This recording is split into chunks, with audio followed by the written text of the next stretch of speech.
Eleh, macam mana kau senyum pun, aku masih ingat lagi. Utang 3 bulan belum dibayar tuh.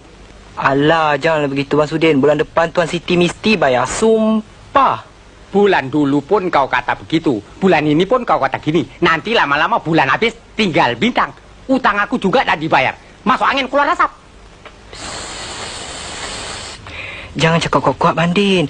Tuan Siti tak suka orang tahu dia ada hutang, tahu. Aku peduli apa? Makan roti mau, bayar tak mau. Alah, Bandin. Abang Din baik. Enggak. Abang Din. Main urut-urut. Abang Din, bagilah Siti roti tu, Bandin. Ya, bilanglah. Ambil. Mampus aku. Terima kasih, Abang Din.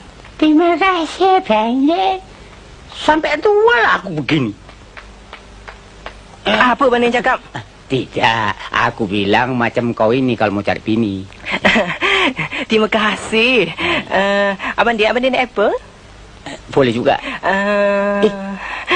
Ini. Apa ni? Basah. Sudah, aku tak mau. Sudah, menyampah. Juga suai aku aja.